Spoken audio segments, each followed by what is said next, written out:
There is a moment in every person's life when anger arises not as a choice, but as a force.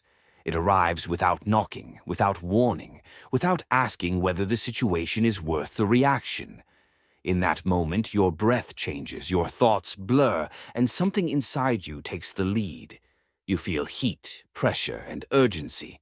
And before you know it, the words you speak, the decisions you make, and the energy you project begin shaping your reality, often in ways you never intended. Here is the truth most people learn too late. You cannot control the world, but you can control your response to it. The world will test you. People will misunderstand you. Circumstances will frustrate you. Life will push you into corners you never asked to be in. But the one thing no one can take away from you is your ability to choose how you respond. That choice defines your strength, your relationships, your self-respect, and the direction of your life. Think about the times anger controlled you instead of the other way around. Maybe it was a conversation where your voice got louder than your logic. Maybe it was a disagreement where you pushed harder, not smarter. Maybe it was a moment where someone's disrespect ignited a reaction that later made you feel disappointed in yourself. Most anger does not destroy your life in big explosions. It destroys it in small leaks, moments where you lose composure, lose clarity, or lose the version of yourself you actually want to be. Consider a real situation. A man loses a job opportunity because he reacted too quickly to a colleague's criticism. A woman pushes away someone she cares about because she said something in anger she did not truly mean. A friend group breaks apart because no one paused long enough to step out of their emotions. These moments feel small in the moment, but the consequences are anything but small. Anger itself is not the enemy. Uncontrolled anger is. People often assume emotional control means suppressing feelings or pretending to be calm. But emotional control is not silence. It is not softness. It is not pretending everything is fine. Emotional control is strength applied wisely. It is power directed, not wasted. It is the ability to feel the fire without letting it burn your life down. When you learn to control your anger, something extraordinary happens. You stop reacting and you start responding. You stop arguing and you start understanding. You stop losing power and you begin reclaiming it. Emotional strength is not measured by how loudly you speak or how aggressively you act. It is measured by how clearly you think when everything around you feels chaotic. It is measured by how grounded you remain when others expect you to lose control. It is measured by how you hold your power without letting it spill. Imagine living with that kind of inner authority. Imagine becoming the kind of person who doesn't get provoked easily. Imagine handling arguments with clarity, conflicts with confidence, and pressure with calm precision. Imagine knowing exactly how to manage the fire inside you, so instead of destroying what you value, it protects it. This audiobook is about building that version of yourself. Throughout this journey, you will discover why uncontrolled anger harms your potential, how emotional awareness builds real strength, and how you can train your mind to stay calm while staying powerful. You will learn to understand your triggers, separate feelings from impulses, and channel your emotions into choices that move you forward instead of holding you back. You will learn the science of calmness, the psychology of control, and the practices that keep your inner world steady even when the outer world is not. You will explore boundaries, discipline, silence, resilience, and identity, each one a tool for mastering your emotional power. This is not a book about suppressing anger. It is a book about directing it. Because anger, when controlled, becomes clarity. When understood, it becomes strength. When mastered, it becomes power. By the time you reach the end of this audiobook, you will not only understand your anger, you will command it. You will know how to maintain your power without losing your peace, how to speak with firmness without hostility, and how to defend yourself without destroying yourself in the process. And as promised, here is the commitment you and I make together as you begin this journey. By the end of this audiobook, you will understand how emotional control leads to strength, peace, and self-respect. Subscribe to Evoke Audiobooks for more daily audiobooks on mindset and self-growth. Let's begin. Chapter 1. When Anger Steals Your Power. There is a simple truth people rarely admit. Most of the damage anger creates doesn't come from physical reactions. It comes from the quiet destruction that happens inside you. It comes from the moment you lose your center. It comes from the instant your emotions take command, while your clarity steps aside. Anger steals your power long before it ever shows on your face or in your voice. To control anger, you must first understand how it silently takes from you. It does not begin with shouting or breaking things. It begins with a shift inside your thinking. You lose the ability to see the situation as it is. You start interpreting everything through the lens of emotion. A tone becomes an insult. A delay becomes disrespect. A disagreement becomes betrayal. Suddenly, what could have been handled with a calm question becomes a battlefield. This is how anger steals power. By narrowing your perspective until the only thing you see is the threat. And when all you see is the threat, you lose sight of the solution. Imagine someone cuts you off in traffic. Your first instinct might be to react, to express your frustration, to give your anger somewhere to go. But in doing so, you shift into a state where your entire attention is consumed by that moment. The rest of your awareness disappears. For those few seconds, your mind has no space for patience, logic, or self-control. You are no longer choosing your actions. Your emotions are choosing for you. When you let anger lead, you give away your power. You abandon your ability to decide what matters and what doesn't. You sacrifice the long term for the short term. You trade clarity for intensity. This is the hidden cost of emotional chaos. But this pattern does not start with strangers in traffic. It begins in the smallest, most ordinary moments, moments where your emotional reaction seems harmless. It could be a misunderstanding with someone close to you. It could be a disappointment that catches you off guard. It could be an expectation that wasn't met. Each time you let anger take control, you reinforce the belief that your emotions should always speak first. Think about the last time you felt someone disrespected you. Maybe they interrupted you. Maybe they ignored something you said. Maybe they used a tone that stirred something deep inside you. The reaction rises before you even understand it. You feel wronged. You feel challenged. You feel the need to protect your sense of dignity. But anger often confuses dignity with dominance. It convinces you that if you don't react strongly, you are somehow weak. The truth is very different. Power is not in the loudest voice. Power is in the calmest mind. People don't lose respect because they stayed calm. People lose respect because they lost control. There is a certain strength in being unprovoked. The person who cannot be easily disturbed has a kind of authority that cannot be faked. Others feel it. Others respond to it. When you maintain your emotional grounding, people sense it. They instinctively know they cannot push you around, not because you are aggressive, but because you are stable. Anger, when uncontrolled, creates the opposite effect. It makes you predictable. Anyone who knows you well enough can trigger you. Anyone who knows your weaknesses can activate your reactions. In those moments, they become the ones directing your behavior. They become the ones holding the emotional remote control to your life. When someone can make you angry easily, they own a piece of your power. That is why emotional mastery requires awareness. Awareness of the triggers, awareness of the physical sensations, awareness of the stories you tell yourself in moments of agitation, awareness of how anger reshapes your thinking and narrows your understanding. If you don't see the process happening, you cannot interrupt it. The earliest signs of anger never show in your words. They show in your body. Your jaw tightens. Your shoulders elevate, your breathing changes, your heart rate rises, your mind speeds up. You feel heat building inside your chest.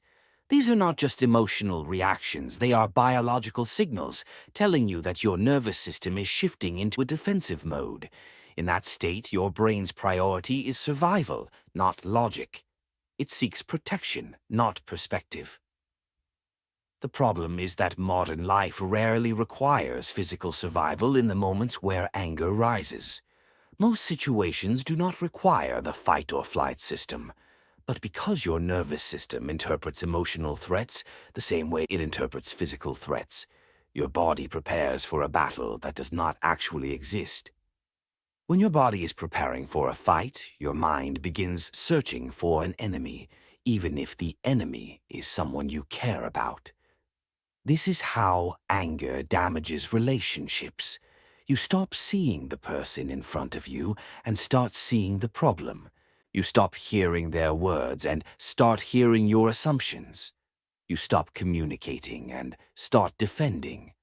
Over time, this creates distance, resentment, and emotional exhaustion. Many people lose important relationships not because of one big mistake, but because of how they consistently handle small frustrations. A missed call becomes an attack. A forgotten detail becomes proof of disrespect. A difference in opinion becomes evidence of betrayal. Under the influence of anger, everything becomes bigger than it actually is. The truth is that anger rarely shows you the complete picture. It shows you the picture that fuels itself. It highlights only what confirms your emotional state. It ignores anything that challenges it. That narrow emotional lens makes you believe your reaction is justified, even when it is causing harm. This is why many people later feel regret, not because their feelings were wrong, but because their reactions were. Emotional chaos is expensive. It costs you peace. It costs you opportunities. It costs you clarity. And sometimes it costs you the version of yourself you are trying to become. Every time you react without thinking, you reinforce the belief that your emotions are stronger than your discipline. Every time you let anger speak on your behalf, you teach yourself that self-control is optional. And every time you explode, withdraw, or attack in anger, you make it easier for the same pattern to repeat the next time. This is why emotional awareness is the first act of control. You cannot master what you do not see. You cannot command what you do not understand. You cannot redirect what you never interrupt. To prevent anger from stealing your power, you must recognize it at the exact moment it begins taking over. You must feel the early signals and pause long enough to regain clarity. You must learn to observe your emotions without becoming them. Awareness doesn't make the anger disappear. It makes you the one in charge. When you understand the patterns behind your anger, you stop being a victim of it. You stop giving it the authority to disrupt your peace. You stop letting it choose your words, your decisions, and your outcomes. Instead, you learn to channel it. You learn to convert it into clarity. You learn to use it as information, not as fuel for destruction. In this audiobook, you will learn the tools needed to transform your relationship with anger. You will learn how to separate emotion from reaction, how to breathe through intensity, how to set boundaries without aggression, and how to remain powerful without losing your calm. But before any of that, you must accept the truth at the heart of emotional mastery. Awareness is the first act of control. Chapter 2: Feeling the fire without following it. Anger is a natural emotion. It rises in every human being, regardless of personality, experience, or temperament. People who appear calm feel it. People who rarely react feel it. People who are patient, disciplined, and quiet feel it. The difference between them and those who lose control is not the presence of anger, it is the relationship they have with it. Feeling anger is human. Following anger is optional. Most people do not understand this. They believe that if they feel anger, they must express it. If they feel hurt, they must react. If they feel provoked, they must defend. But emotions are not commands. They are signals. They tell you something is happening, but they do not tell you how to respond. The problem begins when people confuse internal alarms with external instructions. To master your anger, you must learn the art of separating what you feel from what you choose. This chapter is about understanding that anger can exist inside you without becoming the force that controls you. It is about recognizing that you can experience emotional intensity while still choosing a calm, intelligent, powerful response. It is the balance between honesty and discipline, instinct and intention. To begin, you must understand what an emotion really is. An emotion is a temporary state, a chemical and neurological reaction designed to provide information, not orders. Anger tells you something feels unfair, something feels threatening, something feels wrong. But it does not tell you the full truth.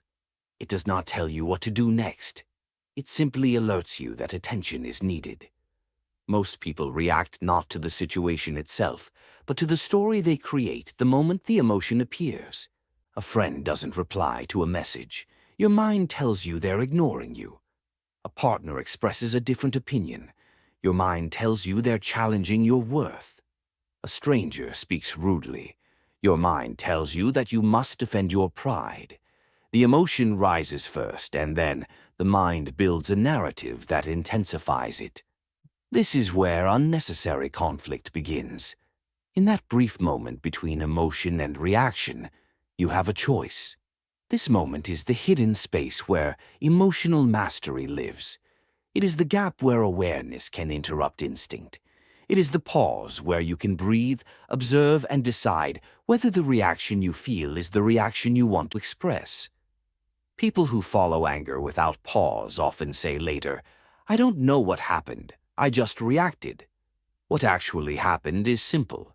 There was no space between feeling and following. Oh, to gain control, you must learn to create that space. Let's take a simple example. Someone criticizes you unexpectedly. Your instinct may be to defend, argue, or attack. But imagine instead that you notice the first rise of anger. You feel the heat in your chest, the tightening in your body. Instead of reacting, you take a slow breath and allow yourself to simply feel the emotion without obeying it. You let it exist, you acknowledge it, you observe it. And in doing so, the emotion begins to lose its urgency. It no longer drives your behavior. It no longer hijacks your mind. This is how you feel the fire without following it.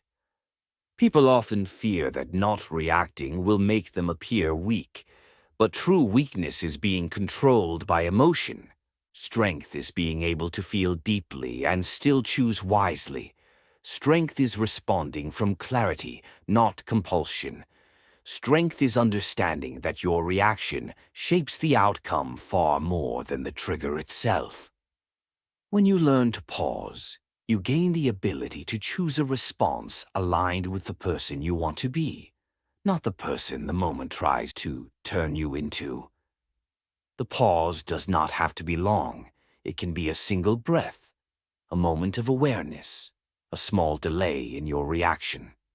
This tiny space can transform the outcome of a conversation, a conflict, or even a relationship. Imagine a heated argument where one person feels disrespected. If they react instantly, the conflict grows. Voices rise, assumptions multiply. Both people lose perspective. But if that same person pauses and observes their anger before speaking, the entire direction of the conversation shifts.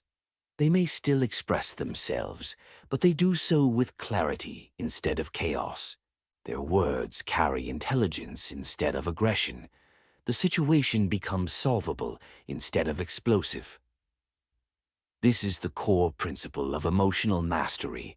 You can feel everything without being ruled by anything. Anger is most dangerous when it becomes fused with your identity. When you think, "I am angry," you merge with the emotion.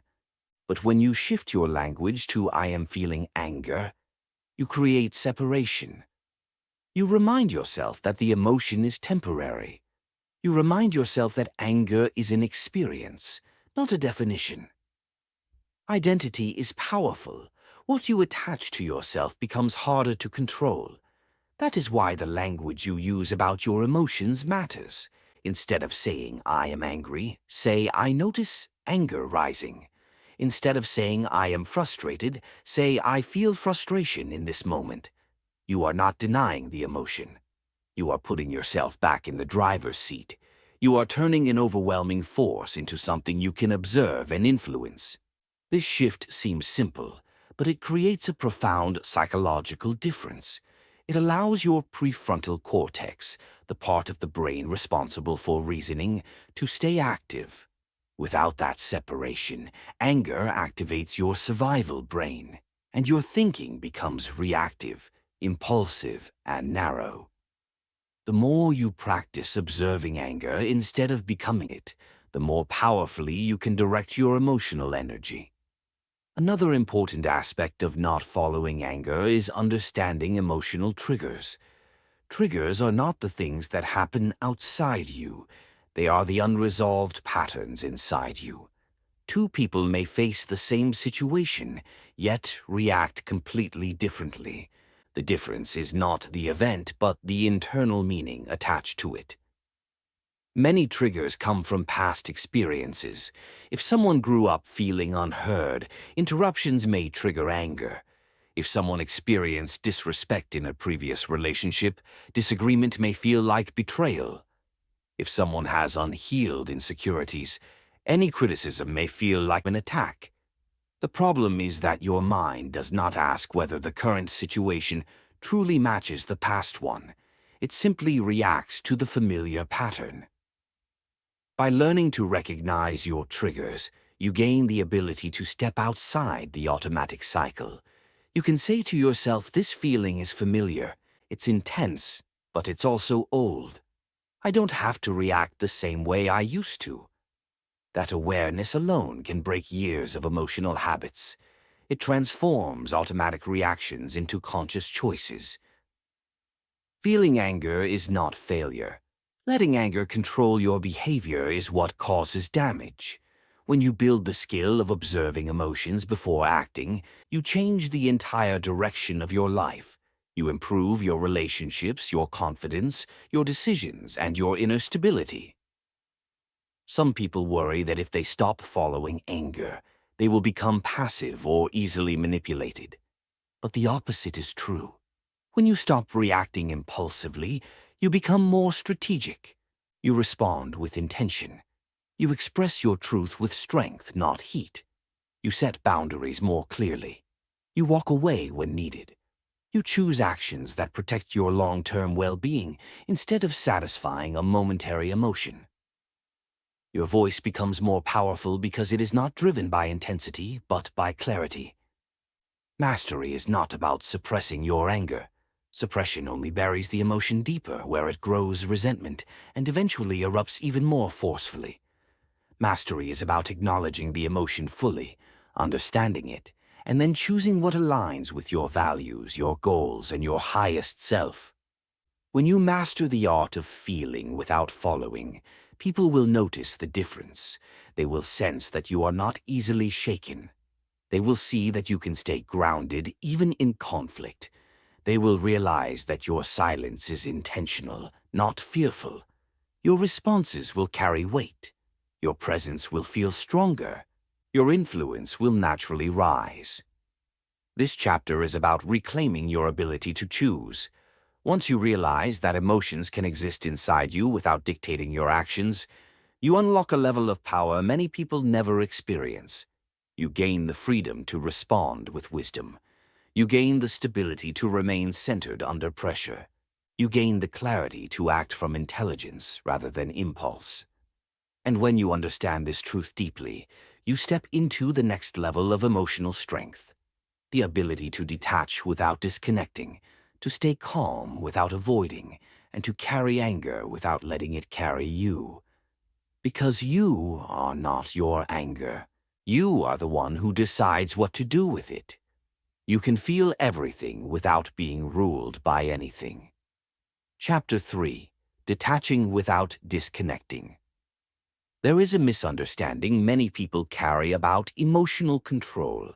They believe that to stay calm, they must stop caring. They assume that detachment means indifference, silence, or emotional distance. But real detachment has nothing to do with abandoning people or suppressing your feelings. It has everything to do with maintaining your clarity when your emotions are pulling you in every direction. Detachment is not coldness. Detachment is perspective. It allows you to see a situation without drowning in it. It gives you the ability to step back far enough to understand what is truly happening. It gives you the mental space to choose your response instead of reacting through instinct or emotional intensity. If anger steals your power by narrowing your view, detachment gives it back by widening it. To detach without disconnecting, you must first understand why emotional over-involvement makes anger so intense. When you care deeply about an outcome or a person, your expectations rise. You want things to go a certain way. You want people to treat you a certain way. You want situations to align with your internal standards. But the world rarely moves according to personal expectations. And the gap between expectation and reality is where anger often lives. Many emotional reactions come from caring too tightly, not caring too much, caring too tightly. When you attach your identity, worth, or peace to someone else's behavior, you create emotional pressure. If they disappoint you, your mind interprets it as a threat. If a situation doesn't match your hopes, your nervous system reacts as though something precious is slipping away. The reaction becomes bigger than the situation itself. Detachment is the ability to care without clinging. It is the ability to remain present without letting your peace depend on the actions of others. It is emotional balance, even when the outcome is uncertain. Imagine you are in a heated argument. Someone is blaming you unfairly. Someone is raising their voice. Someone is pushing your emotional buttons. If you are too involved in the moment, too merged with the emotion, your anger rises rapidly. You feel personally attacked. Your defenses activate. You begin fighting to win rather than trying to understand or resolve. But if you can detach even slightly, the dynamic changes. You start observing instead of absorbing. You begin noticing things you didn't notice before. Their frustration, their insecurity, their misunderstanding. You recognize that their emotion says more about their inner world than it does about your worth. Detachment gives you the power to respond from the mind, not the moment. This does not mean you remain silent or passive. It means you remain centered. You can express your thoughts clearly. You can set boundaries. You can walk away if necessary. You can use your power wisely because you are not trying to protect an inflated emotional state. You are protecting your clarity. People often confuse detachment with emotional avoidance. Avoidance is running away from feelings. Detachment is staying with the feeling without letting it overwhelm you. Avoidance numbs you. Detachment strengthens you. Avoidance disconnects you from your relationships. Detachment keeps you connected while preserving your peace. Think of detachment like stepping back from a painting. When your face is pressed against the canvas, all you can see are the colors and strokes directly in front of you. You cannot see the structure, the composition, or the meaning. But when you take a few steps back, the entire picture becomes clear. This is true in arguments, disappointments, and misunderstandings. When you step back mentally, you see that not every situation deserves your full emotional intensity. You begin to recognize patterns. You begin to understand triggers. You begin to see the truth beneath the noise. This ability becomes even more important when dealing with anger that comes from people you care about. Strong emotional attachment can make you reactive, defensive, or overly sensitive. Detachment allows you to remain emotionally present without letting the relationship control your self-control. For example, imagine a partner or friend saying something hurtful. Your immediate instinct might be to defend yourself, attack back, or withdraw. But if you practice detachment, you pause and acknowledge the emotion without diving into it. You remind yourself, their words do not define my worth. Their emotion is not a command. My response is my responsibility. That pause gives you room to respond with strength instead of pain. Detachment is not emotional distance. It is emotional mastery. You can still care deeply. You can still love, still invest, still connect. But you do so from a grounded place. You do not let someone's temporary emotion pull you out of character. You do not let their frustration ignite your anger. You do not let their instability shake your stability. This is how detachment becomes emotional self-respect. Ikizo, when you detach, you draw a line between your inner world and the outer chaos. You remind yourself that you have the right to protect your peace. You remind yourself that someone else's behavior is not a reflection of your value. You remind yourself that reacting impulsively only gives your power away. Detachment is also a form of emotional intelligence.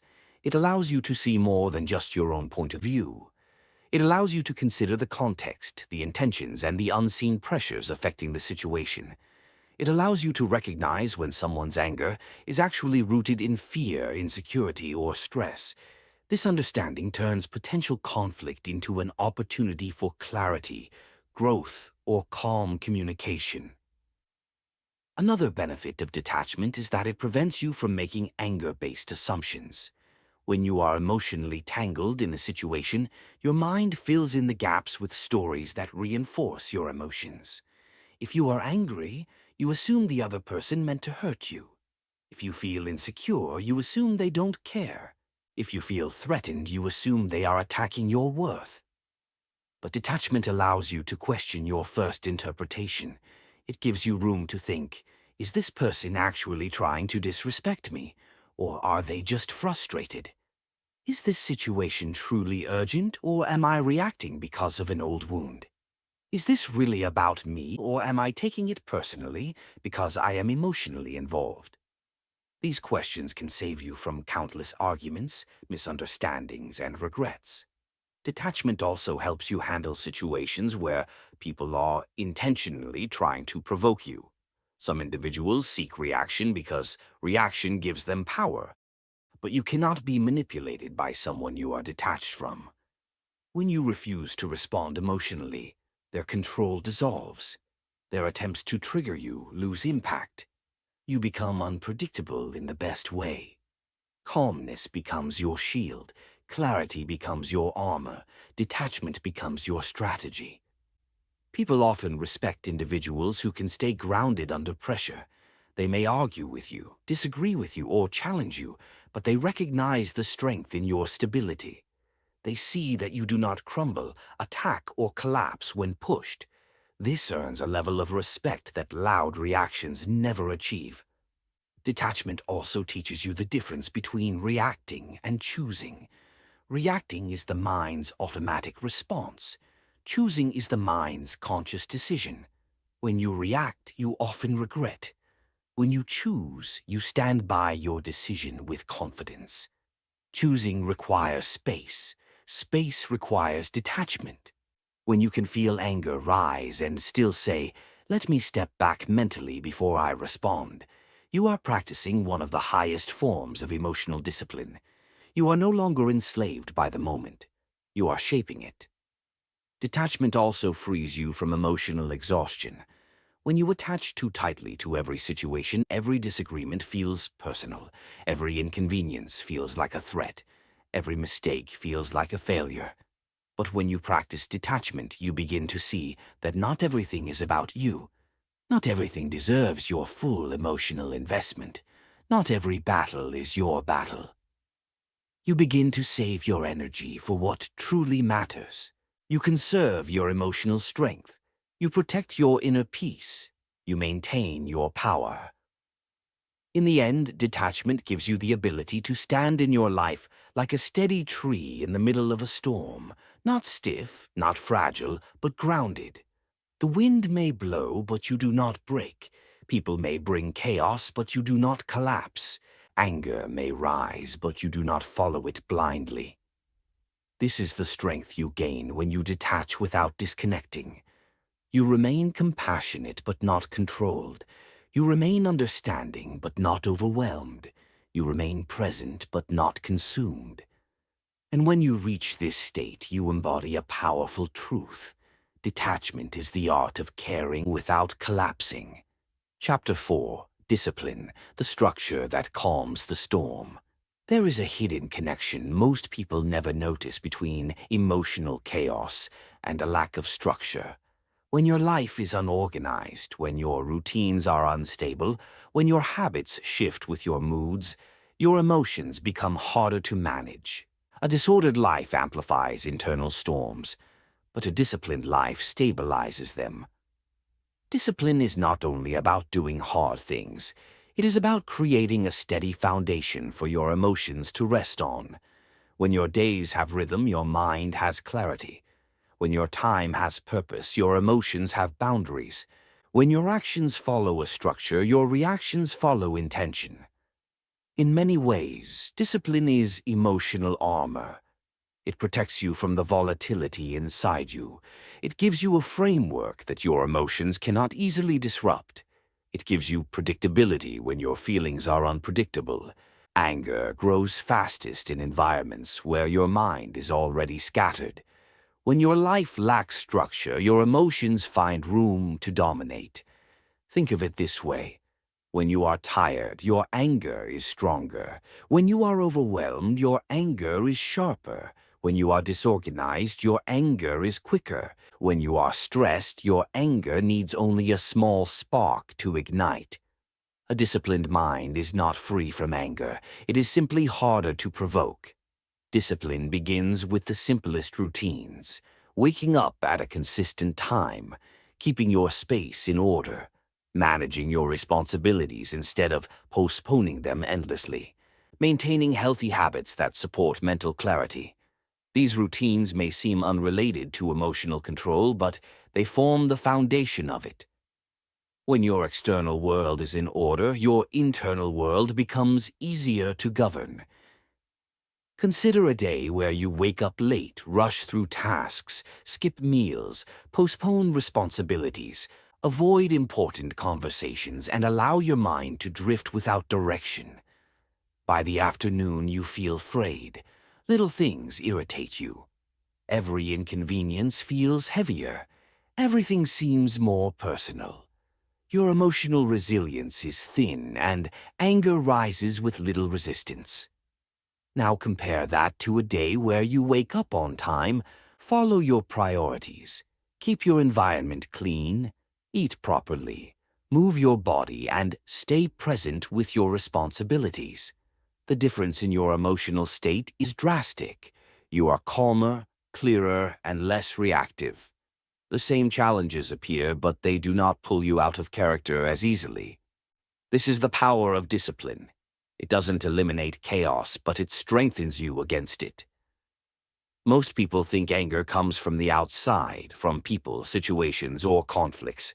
But much of anger actually comes from within. It comes from feeling behind in life. It comes from guilt over things undone. It comes from frustration with your own habits. It comes from internal pressure caused by lack of discipline. When your life is out of control, anger becomes the emotional language of that chaos. But when your life is grounded in discipline, anger loses many of its excuses. Discipline teaches you patience. Discipline teaches you resilience. Discipline teaches you mental stamina. Discipline teaches you how to stay calm even when the world is not.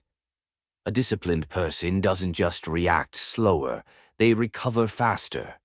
They bounce back from stress. They maintain perspective under pressure. They know how to navigate disappointment without collapsing. This is not because they suppress their emotions, but because they have trained their mind to remain stable. Training discipline is like training a muscle. The more consistently you practice it, the stronger it becomes. Even small habits matter. Keeping your promises to yourself builds trust in your own judgment. Finishing what you start builds emotional momentum. Taking care of your health sharpens your mind.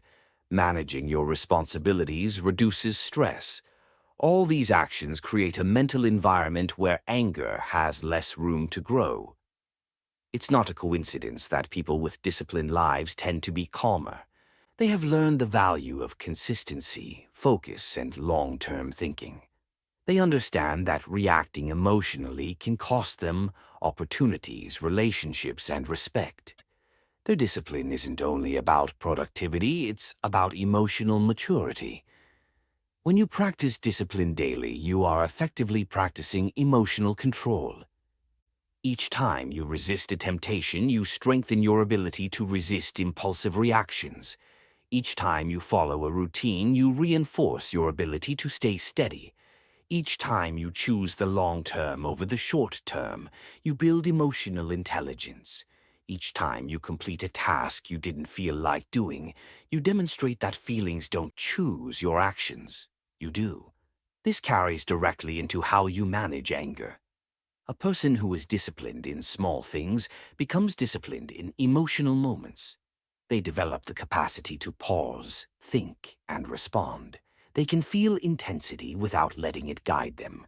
Their structure makes them stronger than the moment. Their habits give them the stability they need to stay grounded. Imagine a situation where someone provokes you unexpectedly. If you are well rested, organized, disciplined, and mentally clear, your reaction is calmer. You have more control over your tone. You can think logically. You can choose your words wisely. You do not lose your sense of identity. You do not lose your power to the moment. But if you are tired, scattered, overwhelmed, and lacking structure, the same provocation pushes you over the edge. You lose perspective, you lose composure, you lose your ability to think clearly. People mistake this emotional instability for personality, but it is often simply the result of lack of discipline. Discipline is not strictness. Discipline is stability. It is the foundation on which your emotional world rests. Without structure, your emotions spill everywhere. With structure, your emotions have boundaries. There is another way. Discipline reduces anger through honesty. Discipline forces you to confront what you've been avoiding.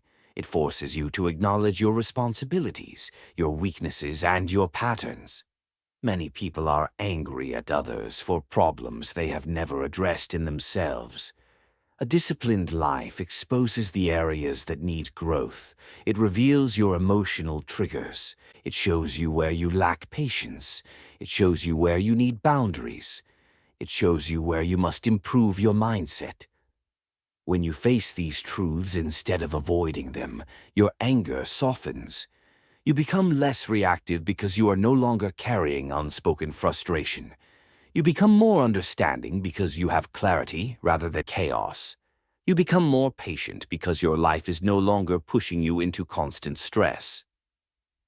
Discipline also teaches you delayed gratification, which is the opposite of emotional impulsiveness.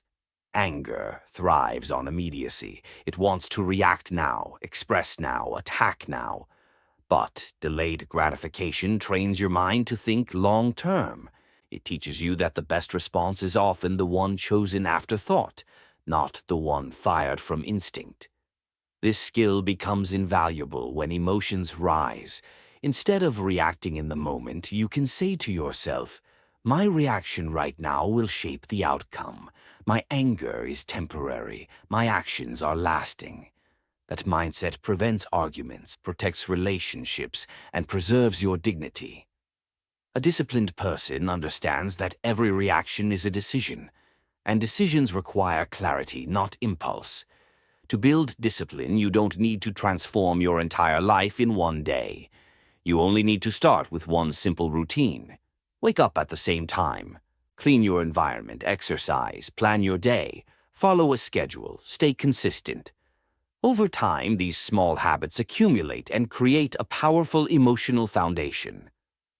Discipline is not about perfection. It is about direction. Every action you take in alignment with discipline strengthens your emotional stability. Every day you follow your routines, your mind becomes calmer. Every time you choose responsibility over avoidance, your emotions become more predictable and manageable. Eventually, the habits you build outside emotional moments become the strength you rely on inside them. When life feels unpredictable, discipline becomes your calm. Because when your life has structure, your emotions fall into rhythm. When your mind has order, your reactions follow logic. When your actions follow intention, your emotions follow wisdom. Discipline becomes the silent teacher that trains you to remain grounded when anger rises. And through this practice, you discover a truth that changes everything. A disciplined life creates a disciplined mind, and a disciplined mind is hard to provoke. Chapter 5: The Biology of Calm, Mastering Your Inner Chemistry. Most people think emotional control is strictly a mental skill, something achieved through willpower alone. But anger is not only psychological, it is biological. The moment you feel provoked, your body shifts into a different state. Chemicals surge, signals fire, hormones rise. Your nervous system changes its priority from clarity to defense. If you want to control anger, you must understand the biology beneath the emotion. You must understand what happens in your body before you lose your temper, because once you recognize the signs, you can interrupt them. You can redirect the reaction before it becomes too powerful. You can calm the storm from the inside out. Calmness is not an accident. It is a trained biological state. To understand this, you must begin with the nervous system, your internal command center. It has two main modes, the sympathetic and the parasympathetic. The sympathetic system is your accelerator. It prepares you for action. It pumps adrenaline into your bloodstream. It increases your heart rate. It sharpens your senses.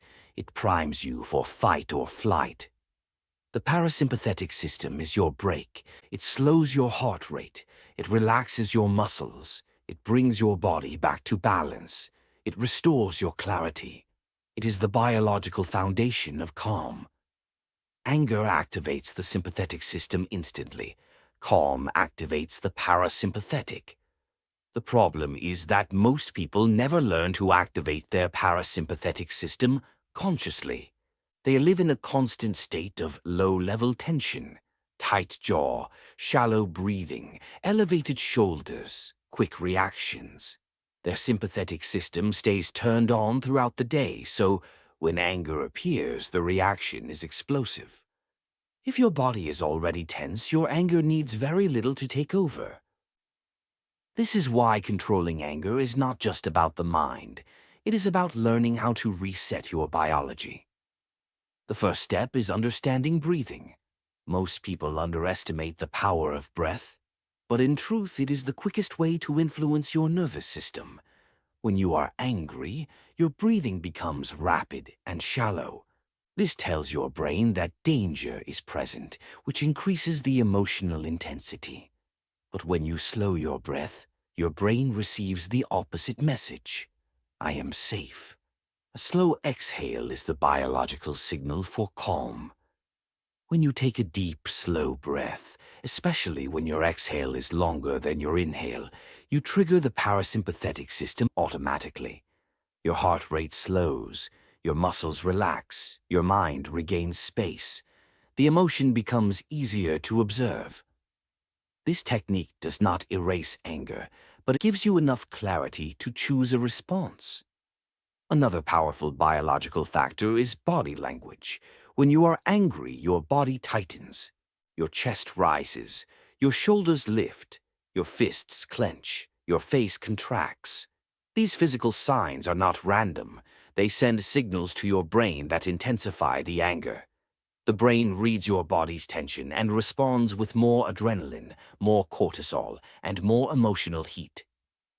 But if you relax your muscles deliberately, drop your shoulders, unclench your jaw, release the tension in your hands, you interrupt the loop. You tell your body to step out of defensive mode. This allows your brain to stop escalating the emotion. Always you. Your body influences your mind far more than most people realize. The next element is your internal chemistry. Anger releases adrenaline, which makes your body feel energized, powerful, and urgent. It also releases cortisol, the stress hormone. These chemicals are not harmful in small bursts, but when released frequently, they exhaust your system. They make you irritable, impatient, and reactive. Your threshold for frustration becomes lower. This is why people who are chronically stressed often have shorter tempers. Managing your body's chemical state is essential to emotional control. Sleep, nutrition, hydration, and physical health are not separate from your anger. They are deeply connected. Lack of sleep increases irritability by impacting the prefrontal cortex, the part of your brain responsible for decision-making. Poor nutrition affects your blood sugar levels, which directly influence mood and emotional stability. Dehydration reduces cognitive clarity, making impulsive reactions more likely. When your biological foundation is weak, your emotional reactions become stronger. Even your environment influences your anger. Noise, clutter, disorganization, and overstimulation all raise your stress baseline. When your environment is chaotic, your nervous system stays on alert. Calm becomes harder to access because your biology believes you are in danger, even when you're not. This is why people who live in calm, clean, organized spaces feel more grounded. They are biologically supported. The biology of calm also involves awareness of early warning signs. Anger rarely appears out of nowhere. Before the emotion fully rises, your body sends signals. Your breathing changes first, then your jaw tightens. Then your stomach contracts. Then heat rises in your face or chest. These signs appear seconds before your mind interprets the situation as anger. If you catch these signals early, you can intervene before the emotion gains control. Most people only realize they're angry after they've already reacted. Emotional mastery requires shifting your awareness earlier in the process. If your breathing changes, you pause. If your jaw tightens, you relax it. If your heart rate increases, you slow your exhale. These small biological interventions stop the escalation. The next biological element is movement. When anger rises, your body generates energy that needs to go somewhere. If you stay still, the energy can feel overwhelming. Your body interprets the trapped energy as increased threat, amplifying your anger. Movement releases the excess energy in ways that reduce emotional intensity. Even something as simple as walking can lower anger within minutes. Movement signals the body that the threat is being addressed or resolved. This brings your nervous system back toward balance. It also expands your breathing, relaxes your muscles, and gives your mind a chance to reset. Another biological factor is the brain's reward system. Anger can feel rewarding in the moment because it gives you a surge of power. That surge reinforces the reaction. Your brain learns that reacting quickly produces a satisfying emotional spike. This is why some people become addicted to expressing anger. It gives them a momentary high. But that high is followed by regret, tension, and emotional fatigue. Breaking this cycle requires replacing the reward of reaction with the reward of control. When you begin to take pride in staying calm, your brain learns a different pattern. The satisfaction shifts. You begin to associate power with stability instead of intensity. This is not just psychological. It rewires your brain's reward pathways. One of the strongest biological tools for calm is grounding. Grounding pulls your attention out of your racing mind and back into your body. This can be done through breath, posture, or sensory awareness. For example, placing your feet firmly on the ground and feeling the pressure can interrupt the emotional spiral. Focusing on the sensation of your hands or the rhythm of your breath can do the same. Grounding brings your biology back into the present moment, where anger has less control. The final biological principle is recovery. Your body must reset after emotional intensity. Just as muscles need rest after physical stress, your nervous system needs rest after emotional stress. Practices such as deep breathing, stretching, meditation, quiet walks, or moments of stillness help your body return to balance. Without recovery, your anger threshold stays low. Your body is the foundation of your emotional strength. If your biology is unstable, your emotions will be unstable. If your biology is balanced, your emotions become easier to guide. Calm is not a personality trait. Calm is a physiological state you can access intentionally. When you understand your body, you gain leverage over your emotions. You gain the ability to interrupt the storm before it becomes destructive. You gain control from the inside out. This chapter teaches a powerful truth. Calm isn't a mood, it's a trained state. Chapter 6, Building Inner Strength Through Repetition. Inner strength is not built in the dramatic moments of life. It is not created in emotional breakdowns, intense conflicts, or rare moments of bravery. Inner strength is built quietly, in the small decisions you make every day. It grows through repetition, through the habits, actions, and responses you practice consistently. You become strong by choosing who you want to be long before a difficult moment arrives. Emotional strength is not a reaction. It is a skill, and like any skill, it requires practice. People often admire those who stay calm in pressure, who speak with clarity in conflict, who handle insults with composure, who walk away without losing dignity. They think this calmness is natural, a personality trait. But in truth, emotional strength is trained.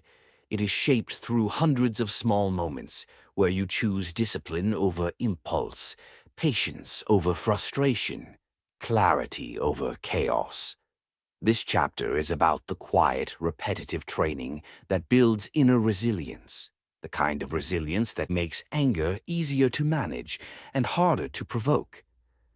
You cannot expect to control your anger in a major confrontation if you have never practiced controlling your reactions in smaller moments. Strength is not built suddenly.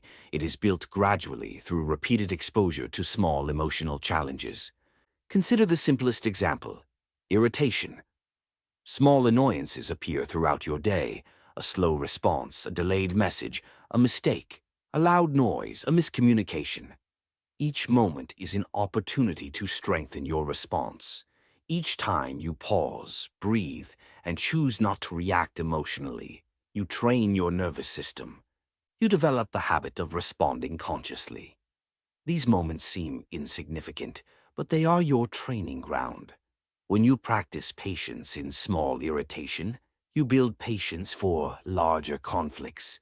When you practice calmness in minor stress, you prepare for major pressure. When you practice self-control in daily challenges, you reinforce your emotional stability. Inner strength is built the same way physical strength is built, through repetition. You do not lift a heavy weight once and expect to become strong. You lift smaller weights repeatedly until your muscles grow. Similarly, you do not face one emotional challenge and suddenly become resilient. You strengthen your emotional muscles through repeated exposure. Every time you resist an emotional impulse, you become stronger. Every time you pause before reacting, you become stronger. Every time you choose a measured response, you become stronger. Every time you stay calm when you feel triggered, you become stronger. Strength accumulates like compound interest. Small moments repeated often create massive results over time. One of the most important elements of building emotional strength is consistency. You cannot train your mind only when life becomes difficult. You must train it daily, intentionally, even when things are calm. This is where most people fail. They wait for emotional storms to practice control instead of preparing in advance. Your calmness in crisis depends on the discipline you build in normal days. If you only practice control when you're angry, you're already too late. Emotional strength also grows through the discipline of self-awareness. Strength is not about suppressing emotions. It is about noticing them early. The more frequently you practice recognizing your triggers, the more skilled you become at interrupting them. Every time you ask yourself, "Why am I reacting this way?" you build inner strength. Every time you acknowledge your feelings without letting them dominate your behavior, you build inner strength. Every time you reflect on your emotional patterns, you build inner strength. Self-awareness repeated becomes emotional intelligence. Emotional intelligence repeated becomes emotional mastery. Another powerful form of repetition is learning to sit with discomfort. Anger often arises because people are uncomfortable with sitting in emotional tension. They want immediate relief. They want discomfort to end. They want certainty, validation, or resolution quickly. When they don't get it, anger becomes the outlet.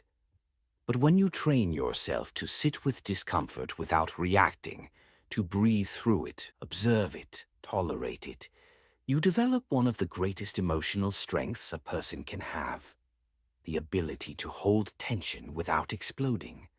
This ability does not arrive overnight.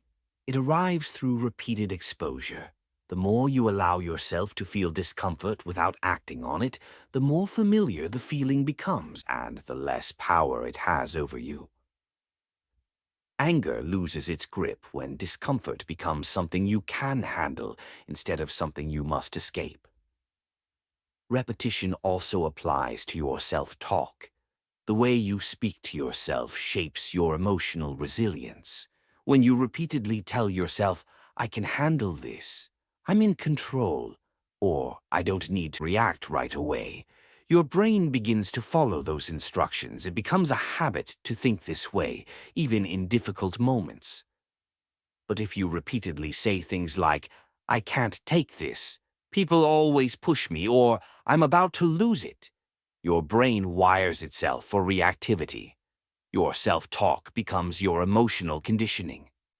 You train yourself every day, whether you realize it or not. Every internal sentence you repeat becomes a small weight you lift. It strengthens or weakens your emotional capacity. Self-talk is not just mental, it influences your biology. Your thoughts activate your nervous system. Your nervous system shapes your emotional reactions. This is why repetition of empowering self-talk builds inner strength over time. Another layer of this training is boundaries.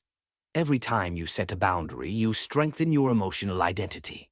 Every time you say no when something violates your peace, you build self-respect. Every time you remove yourself from unnecessary stress, you reinforce your inner stability. Boundaries become stronger through repetition. Each boundary you set makes the next one easier. Each time you protect your peace, your mind learns that you are committed to your stability. This reduces anger because anger often rises when you feel powerless or disrespected. Boundaries restore your sense of control. Inner strength is also built through the repetition of recovery. People believe strength only comes from facing challenges. But true strength also comes from restoring yourself after challenges.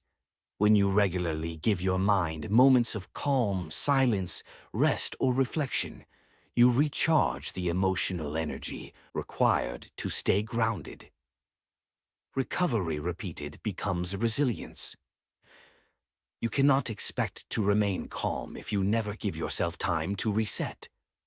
The nervous system needs breaks, just as muscles need rest after training. When you repeatedly allow your body and mind to breathe, you increase your tolerance for stress. Repetition also shows up in your discipline with habits, whether it's waking up on time, exercising, eating well, organizing your day, or keeping your environment clean. These repeated habits influence your emotional capacity. Each consistent habit strengthens your overall self-control. When you control your actions in one area of life, the skill spreads to other areas, including emotional reactions. What you practice often becomes who you become. If you practice anger, you become reactive. If you practice calmness, you become centered. If you practice patience, you become stable. If you practice self-control, you become powerful. Repetition turns choices into identity. You will notice this transformation slowly. At first, you will still feel triggered. You will still feel heat rising. You will still feel the urge to react. But over time, the intensity lessens. The space between feeling and reacting widens. You begin catching yourself sooner. You start choosing responses more intentionally. You begin experiencing emotional moments with clarity instead of chaos. That shift is the foundation of emotional mastery. Inner strength is not the absence of anger. It is the ability to handle anger without being consumed by it. And that ability comes from training, repetition, and daily practice. The more often you make conscious emotional choices, the more automatic they become. Eventually, your repeated efforts turn into a powerful truth about yourself. Strong minds are built in quiet repetition. Chapter 7. Rewriting the voice that fuels your anger. There is a voice inside your mind that speaks long before you ever open your mouth. It comments on everything you experience, everything you think, and everything you feel. It judges, interprets, predicts, and reacts. This voice shapes your emotions more than any external situation ever could. Most people underestimate the power of this inner voice. They think anger begins with an external trigger, a rude comment, a disrespectful gesture, a disappointing situation. But anger usually begins earlier. It begins with the internal interpretation, the internal reaction, the internal story you tell yourself about what happened. The inner voice is the narrator of your emotional world, and if you want to control your anger, you must learn to control that narrator. When your inner voice is harsh, reactive, insecure, or fearful, it fuels anger quickly. A neutral situation becomes hostile. A misunderstanding becomes disrespect. A simple disagreement becomes an attack. Your mind amplifies the threat, so your emotions respond forcefully. When your inner voice is balanced, calm, and intelligent, it creates space for perspective. It softens emotional intensity. It keeps you grounded even when someone else is losing control. Changing your inner voice is one of the most powerful tools in emotional mastery, but before you can rewrite it, you must understand its origins. Your inner voice was shaped over years by family, by society, by experiences, by past wounds, by patterns you absorbed without realizing. If you grew up in an environment where criticism was common, your inner voice may mirror that tone. If you grew up feeling unheard, your inner voice may interpret every interruption as disrespect. If you grew up in conflict, your inner voice may assume danger even in neutral situations. Your inner voice is not you, it is a pattern, and patterns can be changed. The first step to rewriting your inner voice is awareness. You must begin to listen to it consciously. You must notice the sentences that appear in your mind the moment something bothers you. Most people react to their emotions so quickly that they never hear their inner voice at work. But if you slow down, you will notice it. Imagine someone disagrees with you. Before you react, pause and listen. You may hear, "They're challenging me. They don't respect me. They're trying to make me look weak. They don't value my opinion." These interpretations create anger immediately. Your mind sees the disagreement as a threat to your identity, so your emotions respond aggressively. But the disagreement itself was not the problem. It was the interpretation. Another person in the same situation might hear, "They see it differently. This is not personal. They're stressed. They're expressing themselves poorly." Their inner voice softens the situation instead of inflaming it. Your emotions follow the story you tell yourself. This is why inner dialogue is so powerful. It is not simply commentary, it is instruction. It tells your nervous system how to react. It tells your body whether to prepare for conflict or stay calm. It tells your mind whether to search for understanding or prepare for attack. In other words, your inner voice decides whether you will lose your power or keep it. Once you understand the role of inner dialogue, the next step is learning to challenge it. You do not have to believe every sentence your mind creates. Thoughts are automatic. Interpretations are optional. Whenever anger rises, ask yourself, what story am I telling myself right now? Is there another explanation that is less emotional? Is my reaction based on the present moment or on a past wound? Is my inner voice exaggerating the threat? These questions interrupt the automatic emotional response. They force your mind into a more reflective, rational mode. They give you a chance to rewrite the narrative before the emotion becomes overpowering. Another powerful tool is reframing. Reframing does not deny what happened. It simply presents it in a way that reduces emotional intensity rather than increasing it. For example, instead of, "They disrespected me," you can say, "They communicated poorly." Instead of, "They're trying to hurt me," you can say, "They're frustrated and expressing it badly." Instead of, "This always happens to me," you can say, "This moment is difficult, but I can handle it." Reframing is not weakness, it is intelligence. It gives you control over your interpretation, which gives you control over your emotions. Another crucial aspect of rewriting your inner voice is addressing self-directed anger. Many people think anger is mostly outward, but a huge portion of anger is internal. People get angry at themselves for mistakes, imperfections, insecurities, or failures. They say things to themselves they would never say to someone they love. Internal anger often becomes external anger. When you judge yourself harshly, you lose patience with others. When you suppress your self-directed frustration, it leaks out in irritation, sarcasm, or impatience. When your inner voice attacks you, your emotional stability weakens. To build true emotional strength, you must speak to yourself with respect, not softness, respect. Self-respect means acknowledging mistakes without attacking your identity.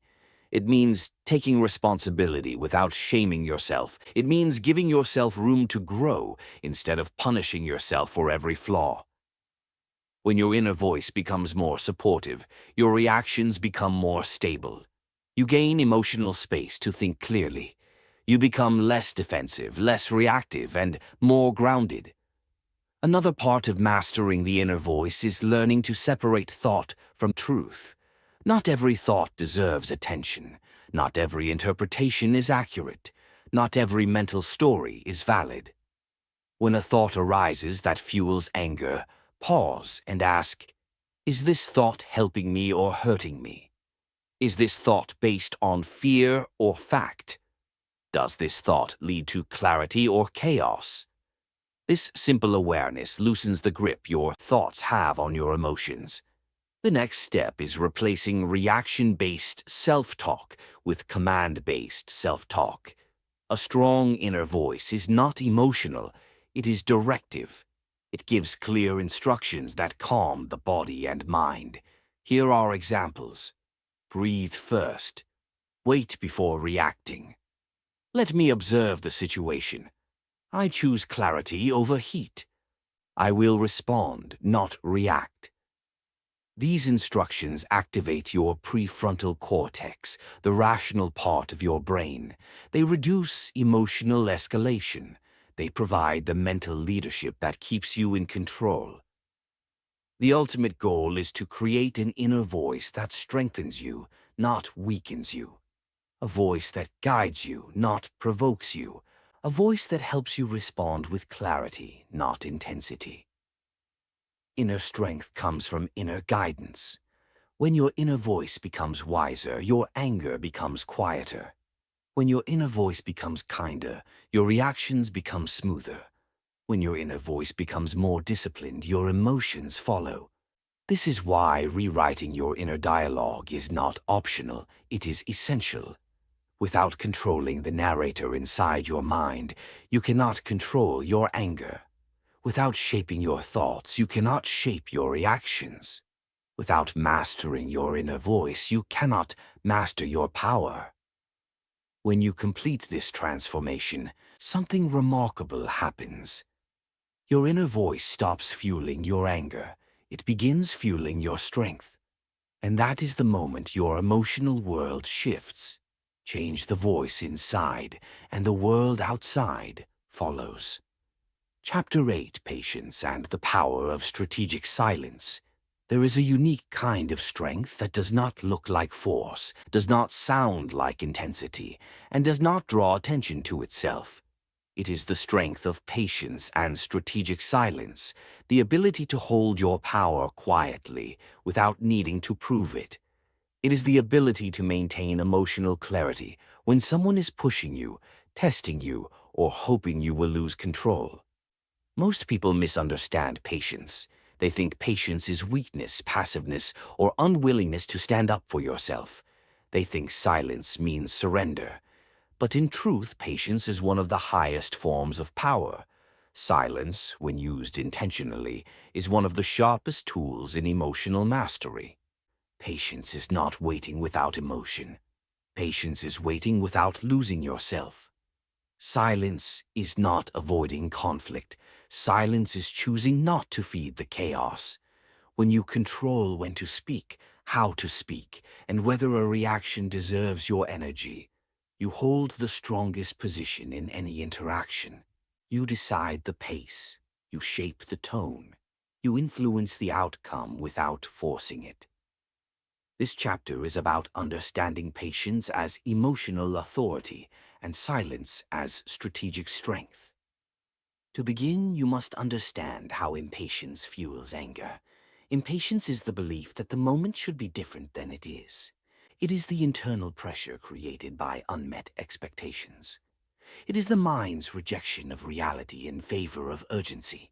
When things move slower than your emotions want, frustration grows. When someone misunderstands you, impatience pressures you to correct them instantly. When a conversation doesn't go your way, impatience forces you into reactive intensity. Most anger is simply impatience wearing a louder mask. When you expect immediate results, immediate understanding, immediate respect, immediate compliance, you set yourself up for emotional explosions. Impatience insists that the world move at the speed of your emotions. But emotional maturity understands that life rarely moves at the speed you want. Patience protects your power by removing urgency from your reactions. If you want to respond with wisdom, you must first remove urgency. Urgency compresses your thinking. It narrows your perspective. It makes your emotions feel more important than the outcome. When your reactions become urgent, they become reckless. Patience gives your mind space. Space gives your emotions room to settle. Settled emotions create clarity. Clarity leads to strength. Strategic silence works the same way. Silence is not empty, it is information. Silence gives you the chance to observe the situation fully. It reveals intentions, motivations, and emotional patterns. Silence shows you what people really mean, because when you stop talking, you begin listening. And when you listen deeply, you pick up signals most people miss. Silence allows the truth to rise without interference. People reveal themselves when you stop reacting. Their tone changes, their arguments shift, their insecurity becomes visible, their emotional intentions become obvious. Silence makes others confront their own words instead of pushing you into defensiveness. Strategic silence is not withholding communication, it is withholding reaction. There is a difference between reacting in silence and thinking in silence. Reacting in silence is passive withdrawal. Thinking in silence is active control. One is emotional avoidance, the other is emotional intelligence. When someone tries to provoke you, silence becomes a shield. When someone attacks your character unfairly, silence becomes dignity. When someone escalates conflict, silence becomes a tool for de-escalation. This does not mean you never speak. Strategic silence is temporary. It is the pause that gives power to your next sentence. It is the moment where emotional noise calms enough for your logic to lead. It is the gap where you gather your strength so your words don't betray your intentions. Most people speak too quickly. They defend before they think. They attack before they understand. They react before they are ready. They give away their power because they rush to fill silence. But those who can sit comfortably in silence hold the advantage in every emotional interaction. There are several ways silence creates emotional power. First, silence breaks emotional momentum. Anger escalates quickly in heated conversations because both people keep feeding the fire. But when you go silent, not as avoidance, but as strategy, the momentum stops. The emotional temperature drops. The conflict loses fuel. Second, silence forces emotional responsibility. When you don't immediately defend, justify, or retaliate, the other person must sit with their own words. They are forced to examine what they said. They hear themselves more clearly. Often they soften, clarify, or correct what they said without you needing to push. Third, silence gives you time to think. Strong decisions come from clarity, and clarity needs space. Silence gives you that space. Fourth, silence preserves your dignity. Nothing destroys self-respect faster than reacting impulsively. When you stay silent long enough to understand your own thoughts, your next action becomes aligned with your values. Fifth, silence protects relationships. Many relationships are damaged not by conflict, but by heated words spoken too quickly. A moment of silence can save you from sentences that create long-term wounds. But patience and silence must be used with intelligence. Silence is powerful only when it comes from clarity, not suppression. Patience is powerful only when it is rooted in strength, not fear. You are not avoiding the moment. You are mastering it. You are not hiding from the conflict. You are preparing to address it with wisdom. To practice strategic silence, you must understand emotional timing. Not every moment is the right moment to speak. Some conversations require delay. Some require observation. Some require letting the emotional energy settle first. When you rush to speak, you interfere with timing. When you wait, you speak with direction. Strategic silence is also a boundary. It tells the other person, I won't react on your terms. I won't participate in chaos. I won't lose myself to the moment. I choose clarity over conflict. This is how silence becomes strength. To practice patience, you must also understand emotional pacing.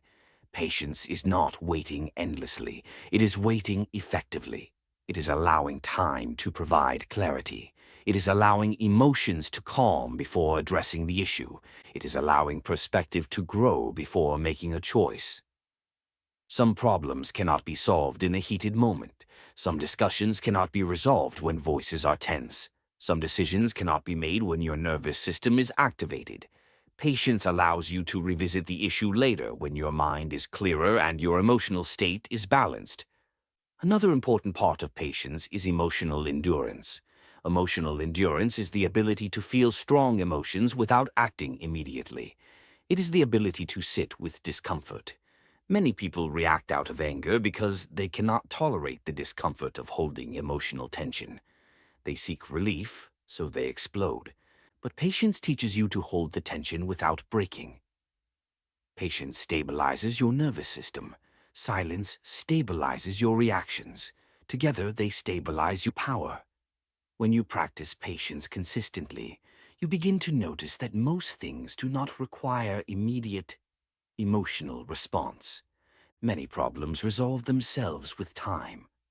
Many misunderstandings become clearer after you reflect.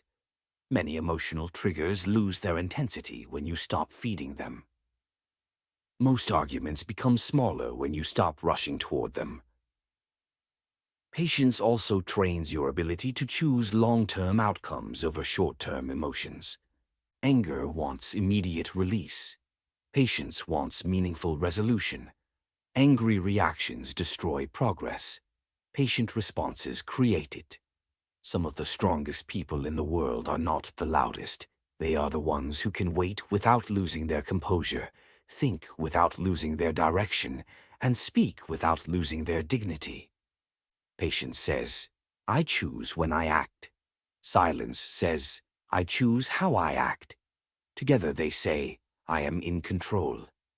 This kind of emotional mastery earns respect naturally. People feel your stability. They feel your grounded presence. They sense that you are not easily provoked. You become the calm in the room even when others are losing themselves. And the most important truth of this chapter is this. Silence is not weakness. It's mastery in disguise. Chapter 9. Protecting your energy to stabilize your emotions. Every emotion you feel, anger, calmness, peace, frustration, has a direct connection to your energy. Your energy is the foundation of your emotional world. When your energy is high, clean, and balanced, you naturally react with clarity. When your energy is drained, scattered, or chaotic, your emotions become unstable. Anger becomes sharper, patience becomes shorter, and small irritations feel overwhelming. To control your emotions, you must first control your energy. People often talk about emotional strength, but they rarely talk about energetic strength, the internal reserves that fuel your emotional resilience. Your energy determines how well you can think, how deeply you can breathe, how clearly you can respond, and how effectively you can regulate anger. When your energy is exhausted, even minor problems feel unbearable. When your energy is steady, even major challenges feel manageable. Anger is often a signal that your energy is being misused or mismanaged. This chapter is about understanding how physical, mental, and emotional energy shape your reactions, and how protecting your energy creates emotional stability. To begin, you must understand the different forms of energy your body and mind rely on. There is physical energy. This comes from rest, nutrition, movement, and health.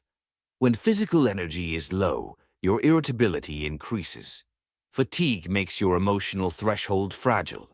Your brain becomes less capable of regulating your reactions. You become impulsive, sensitive, and easily overwhelmed. There is mental energy. This comes from focus, clarity, and cognitive bandwidth. When mental energy is low, your ability to think before reacting decreases. Your mind becomes cluttered. You misinterpret neutral situations as threats. You lose perspective faster.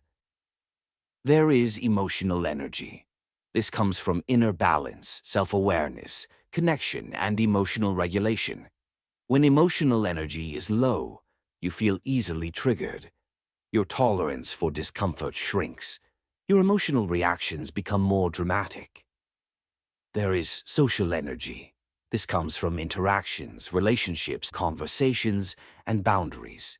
When social energy is drained, you become overstimulated. You lose patience. You take things personally. You internalize other people's moods. And finally, there is spiritual energy, not in a religious sense, but in the sense of meaning, purpose, and inner alignment. When this energy is low, you feel disconnected from yourself. You become reactive because you lack a stable internal anchor. All of these forms of energy determine how well you handle anger. Anger almost always intensifies when your energy is depleted. To stabilize your emotions, you must protect your energy intentionally, not accidentally. You must learn what drains you, what restores you, and what you must avoid. Let us begin with the most fundamental aspect, physical energy. Many people underestimate how much their physical state influences their emotional reactions. Lack of sleep is one of the most powerful triggers of irritability. When you are tired, your prefrontal cortex, the part of your brain responsible for logical thinking, functions poorly. This makes emotional regulation harder. Small frustrations feel bigger. Your tolerance collapses. Similarly, poor nutrition affects blood sugar levels. When your blood sugar drops, your emotional stability drops with it. Your brain becomes more reactive. Your mood becomes unpredictable. This is why people often feel angry or frustrated when hungry. Movement also affects emotional control. When you move your body regularly, you release tension stored in your muscles. You improve your nervous system's ability to handle stress. You regulate hormones that influence mood. Even a short walk can dramatically reduce anger because it releases excess emotional energy. When your body is in a good state, your emotions follow. But physical energy alone is not enough. Mental energy is just as critical. Your mind has a limited amount of bandwidth each day. If your mental energy is constantly pulled by distractions, overthinking, multitasking, or unresolved tasks, you become mentally fatigued. Mental fatigue makes you impatient. You process information poorly. You misjudge situations. Mental clutter amplifies emotional chaos. When your mind is disorganized, your emotions become disorganized. This is why clearing your mental space through planning, journaling, prioritizing, or creating routines reduces anger. It removes unnecessary mental noise so your mind can focus on what truly matters. Emotional energy is even more delicate. Emotional energy is drained when you carry unresolved feelings, unexpressed boundaries, or emotional wounds. When you suppress your emotions instead of processing them, they accumulate pressure. This pressure often erupts as anger, even at the wrong people or in the wrong situations. Many people think their anger is about the present moment, when in reality it is old emotional energy seeking release. Healing emotional wounds, expressing your truth, and releasing built-up tension increases your emotional capacity. When emotional energy flows freely, anger becomes easier to manage. Social energy is another major factor in anger. Some people drain you simply by being around them. They demand your attention, your emotional space, your patience, your mental bandwidth. When you spend too much time with people who drain your social energy, you become overstimulated and reactive. You must recognize which relationships nourish you and which ones exhaust you. You must learn to set boundaries, not out of avoidance, but out of emotional protection. You cannot give your energy to everyone and expect to remain calm. Spiritual energy. Your sense of meaning affects your emotional stability as well. When you lack purpose or direction, you feel lost. When you feel lost, you become more reactive. Anger becomes a substitute for clarity. But when you live in alignment with your values, your emotional reactions become grounded. Challenges feel manageable because you are anchored by something deeper. Protecting your energy is not selfish, it is necessary. People who do not protect their energy eventually lose control of their emotions. They burn out, they explode, they become drained versions of themselves, and unresolved energy eventually turns into anger. To manage your anger effectively, you must identify what drains your energy. There are four major categories of energetic drains: internal drains, overthinking, self-criticism, unresolved emotions, insecurity, guilt, and perfectionism. External drains, toxic people, chaotic environments, loud spaces, stressful schedules, or constant obligation. Lifestyle drains, lack of rest, poor diet, no movement, irregular routines, disorganization. Emotional drains, people-pleasing, suppressed boundaries, unresolved conflicts, emotional labor. Each type of drain makes emotional control more difficult. Your task is to become aware of these drains so you can guard your energy intentionally. One of the most powerful ways to protect your energy is learning to say no. Every no you say protects your emotional space. Every no you say strengthens your boundaries. Every no you say prevents emotional exhaustion. Many people get angry not because they dislike others, but because they overextend themselves, then resent it. Another method of protecting your energy is simplifying your environment. Clean, quiet, and organized spaces reduce emotional overload. Your nervous system relaxes when your surroundings are calm. When your environment is chaotic, your nervous system stays activated. You must also protect your energy from constant digital stimulation. Excessive social media, constant notifications, and information overload drain mental energy. When your brain is overstimulated, your emotional tolerance decreases. Disconnecting regularly restores your mental clarity. Another major aspect of energetic protection is emotional boundaries. Many people absorb other people's emotions unconsciously. They internalize other people's stress, anger, sadness, or anxiety. This drains emotional energy rapidly. You must learn to separate your emotions from others. You can be compassionate without absorbing their emotional state. One simple but powerful technique is this. When someone is emotional, breathe slowly and relax your body. This sends your nervous system the message that their emotion is not your threat. Protecting your energy also requires prioritizing rest. Rest is not laziness, it is emotional maintenance. Your emotional system resets during rest. Without adequate rest, your reactivity increases automatically. Another powerful tool is grounding. Grounding techniques, deep breathing, mindful walking, sensory awareness, reset your energy. They bring you back to the present moment. They reduce emotional overload.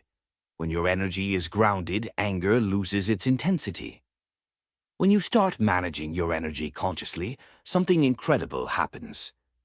Your emotional threshold expands. You become harder to provoke. You become more patient. You become more stable. You become more aware. You become more intentional. The moments that used to trigger you no longer have the same power. The situations that used to overwhelm you become easier to handle. The conflicts that once consumed you become manageable. Your emotional control improves naturally because your energy becomes balanced. And this leads to the core lesson of this chapter. Guard your energy and your emotions will guard themselves. Chapter 10. Boundaries. The silent language of self-respect. There comes a moment in every person's life when anger is not actually about the situation in front of them, but about the boundaries they failed to set long before the situation ever happened. Most emotional explosions are not caused by one event. They are the final release of pressure built over weeks, months, or even years of tolerating things that violated your peace. Anger grows in the spaces where boundaries are missing. People often believe they have an anger problem, when in reality they have a boundary problem. They allow too much, accept too much, carry too much, and tolerate too much. They stay silent when something bothers them, hoping the issue will resolve itself. They say yes when their body is begging them to say no. They remain available to people who drain them emotionally. They avoid conflict to keep the peace, only to lose their own peace in the process. Then one small, insignificant moment triggers a reaction that seems disproportionate. But the reaction is not disproportionate. It is accumulated. Boundaries are the invisible lines that define where you end and where someone else begins. They are the rules you set to protect your emotional, physical, and mental space. Boundaries are not built on anger. They are built on respect, yes. When you lack boundaries, you sacrifice your self-respect without realizing it. When you enforce boundaries, you reclaim your emotional power.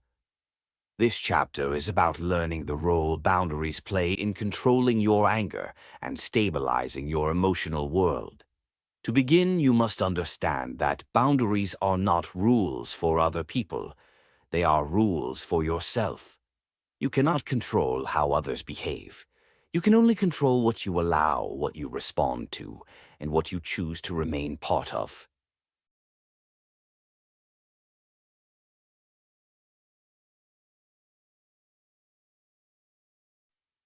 Anger often rises when you put responsibility on others to respect limits you never communicated.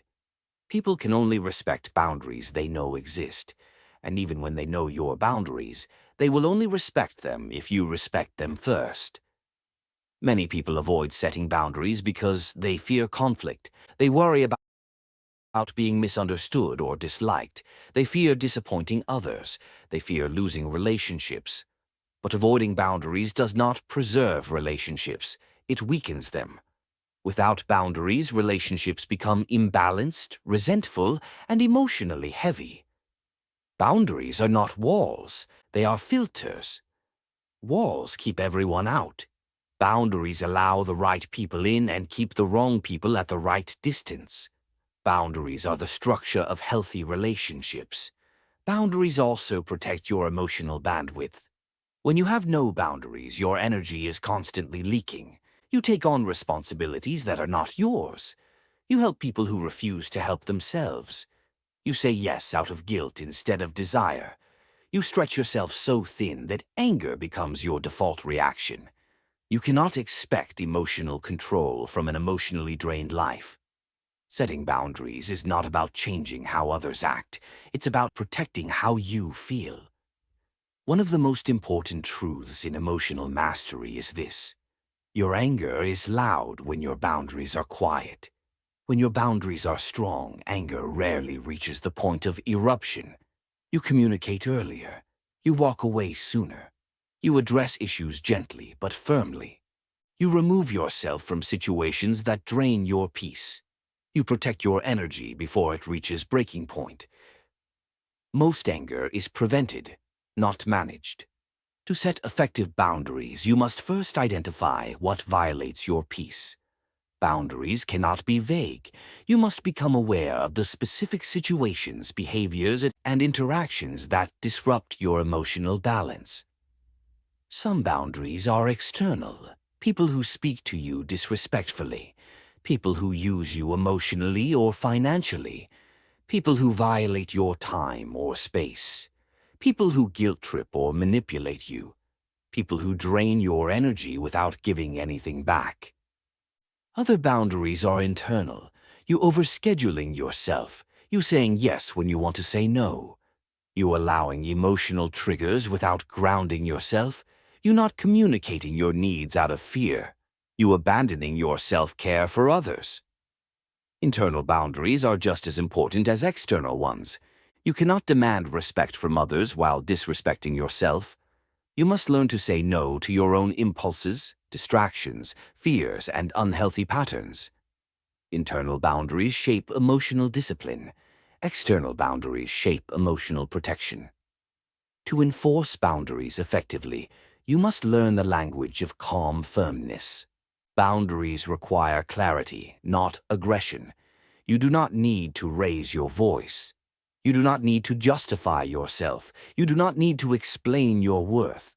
You only need to communicate your limits confidently. Here are examples of boundary-setting language. I'm not available for that right now. I won't continue this conversation if it becomes disrespectful. I understand your frustration, but I won't tolerate shouting.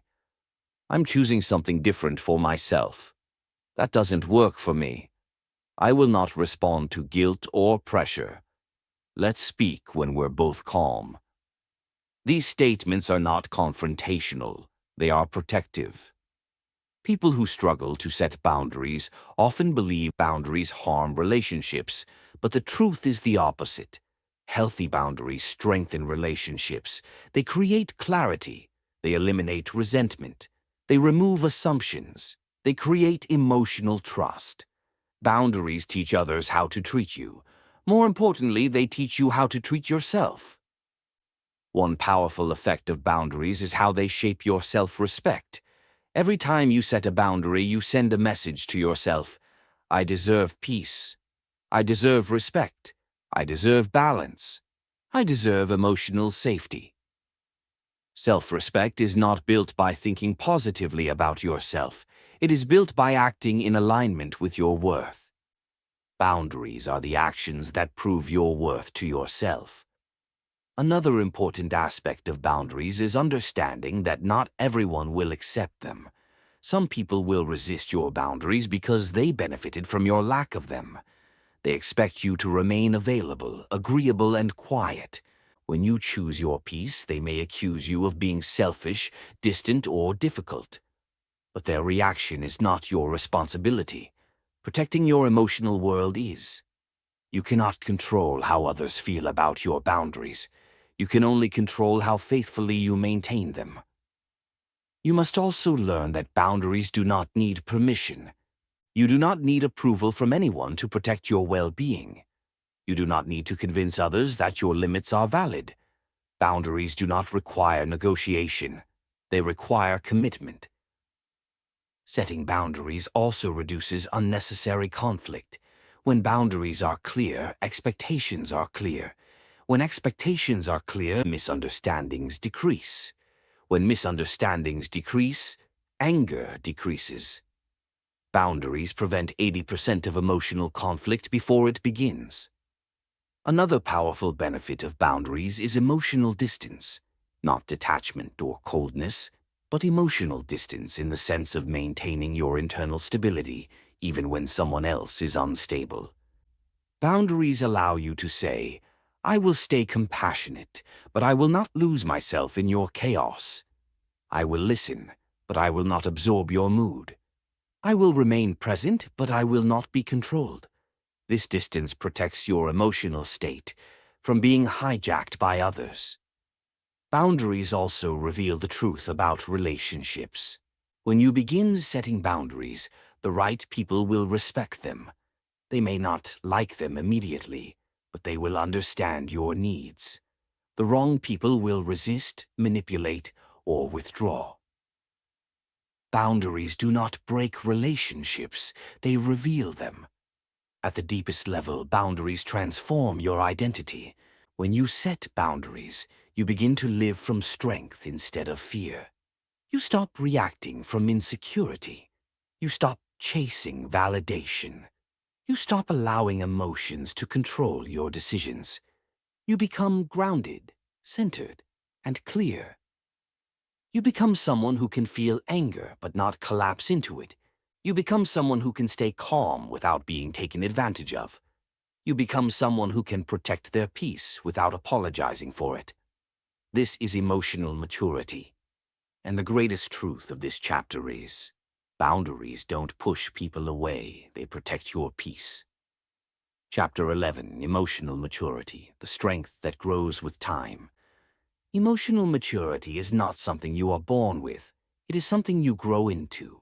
It develops slowly, quietly, and steadily, shaped by experience, reflection, and the willingness to learn from your reactions.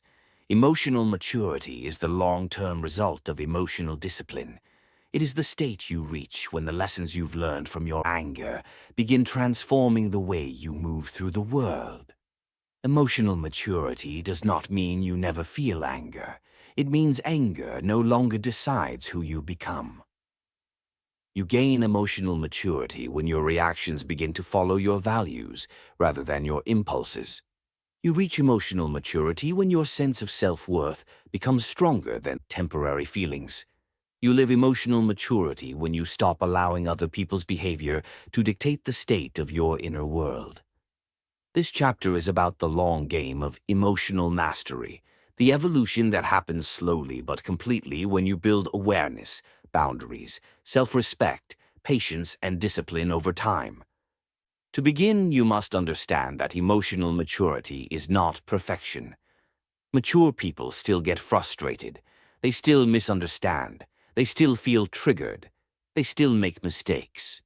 The difference is that emotional maturity does not collapse under these moments. It learns from them.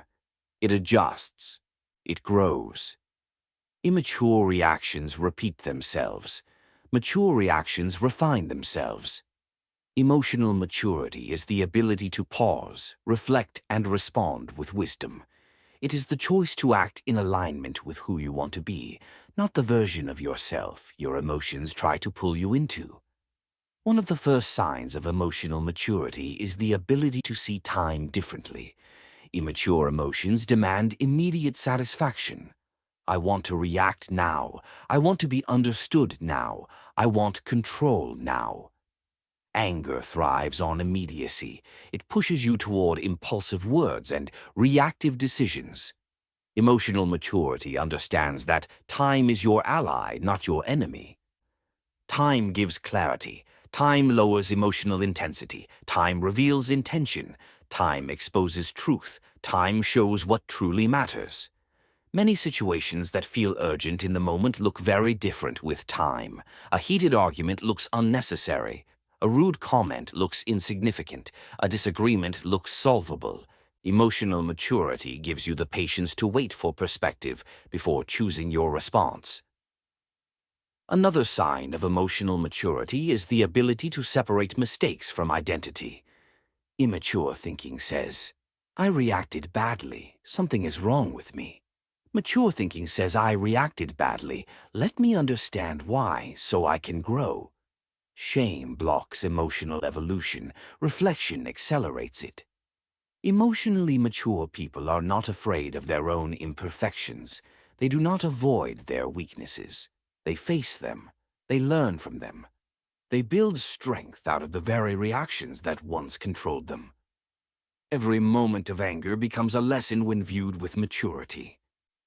Another hallmark of emotional maturity is accountability. Immature individuals blame others for everything they feel. You made me angry. You made me react. You caused this. But mature individuals understand the deeper truth. Others may trigger you, but you are responsible for your reaction. Accountability is not about blaming yourself. It is about empowering yourself. When you accept responsibility for your behavior, you gain the ability to change it. You stop waiting for others to change before you can feel peaceful. You become the source of your own stability. Accountability is emotional adulthood. Emotional maturity is also deeply rooted in humility. Humility does not mean weakness. It means openness. It means understanding that you are not always right, that your perspective is not the only truth, and that your emotions do not always reflect reality. Immaturity argues loudly. Maturity listens deeply. This shift in listening changes everything. When you listen to understand rather than defend, your anger finds fewer reasons to ignite. You begin to see nuance. You begin to recognize emotional patterns in others. You begin to understand that most conflicts arise from misunderstanding, not malice. Listening is not passive. It is powerful. It is also a sign of internal confidence. People who are insecure interrupt, attack, or dominate conversations. People who are secure allow space for clarity. Emotional maturity gives you enough internal stability to stay curious instead of reactive. Another important aspect of emotional maturity is emotional independence. This means your mood no longer depends entirely on how others behave. You become less reactive to disrespect, less sensitive to criticism, less affected by someone else's emotional state.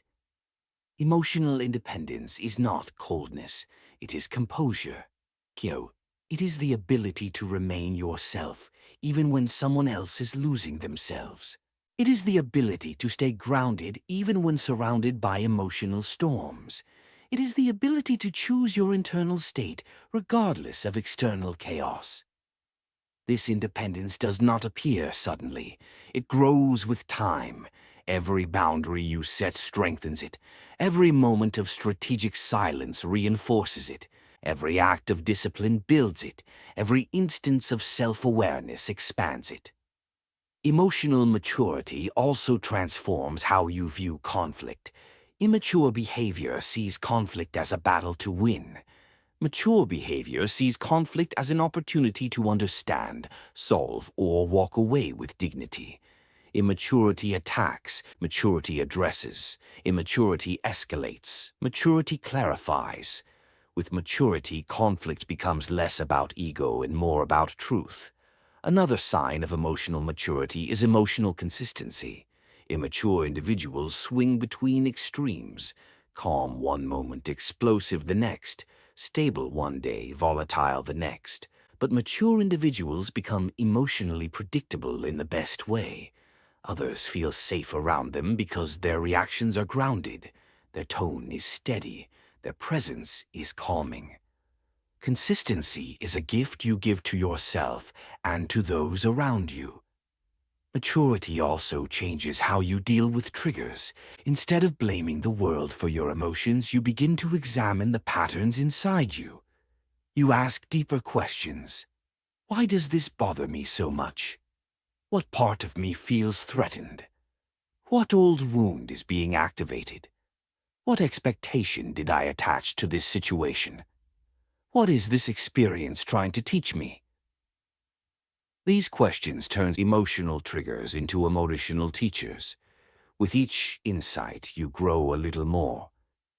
Emotional maturity is also reflected in your ability to let go. Immature anger clings to resentment, replaying events repeatedly. Mature strength understands that holding on to bitterness drains your emotional energy. Letting go is not approval of what happened. It is liberation from what happened. Letting go makes you lighter. Lighter emotions are easier to control. Another powerful aspect of emotional maturity is emotional honesty. Mature individuals do not pretend they are okay when they are not. They acknowledge their feelings without letting those feelings dictate their behavior. They express themselves clearly, calmly, and with respect. Suppressed emotions eventually become explosive emotions. Honest emotions become manageable emotions. Maturity also changes your relationship with ego. Anger is often ego in disguise. Ego defends, resists, and reacts. Maturity recognizes when ego is speaking and chooses wisdom instead. When you learn to calm your ego, your anger loses its fuel. With emotional maturity, you stop needing to prove your worth. You stop needing to win arguments. You stop needing to react to every provocation. You stop needing validation from others. You become comfortable in your own presence. This comfort becomes emotional authority. Finally, emotional maturity reveals itself in how you use your power. Power is not loud. Power is not forceful. Power is not aggressive. Power is the ability to remain calm under pressure, to think clearly when others cannot, and to choose responses that align with long-term peace rather than short-term intensity. The strongest people are not those who show anger. They are those who show restraint. Emotional maturity is not a destination. It is a lifelong evolution. You grow more patient, more aware, more grounded, more intentional, more stable, more compassionate, more self-respecting. And with each step forward, your anger becomes less of a threat and more of a signal, something to learn from, not to fear. The lesson of this chapter is simple but profound. Emotional maturity is the quiet confidence of time. Chapter 12. Becoming the calm commander of your inner world. There is a version of you that does not get shaken easily. A version that does not lose control in heated moments. A version that does not react impulsively, speak carelessly, or let emotion dictate identity. A version that is stable, grounded, observant, and powerful, not because it suppresses emotion, but because it commands it. This chapter is about becoming that version of yourself, the calm commander of your inner world. Every lesson you've learned throughout this audiobook points to one simple truth. Mastery is not the absence of emotion. Mastery is the leadership of emotion. You do not become strong by eliminating anger. You become strong by developing a relationship with anger that serves you instead of sabotaging you. You become the calm commander when you create an internal environment where your emotions respond to you instead of the other way around. To step into this identity, you must first understand what inner command truly means. It is not dominance. It is not aggression. It is not emotional suppression. Inner command is composed of three core elements: awareness, authority, and action. Awareness allows you to see your emotions clearly, without confusion or distortion. Authority gives you the power to direct your emotion, instead of being controlled by it. Action allows you to make choices aligned with your strength, not your impulses. These three elements turn your mind into a place of order instead of chaos. Let us begin with awareness. Awareness is the ability to observe your emotional state without being consumed by it. It is the ability to say, "I feel anger rising," instead of, "I am angry." This separation is the foundation of emotional leadership. You cannot command what you cannot see. You cannot guide what you cannot identify. You cannot stabilize what you cannot observe.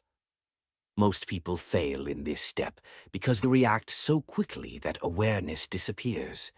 Their emotions ignite instantly, their mind speeds up, their breath tightens, their body contracts.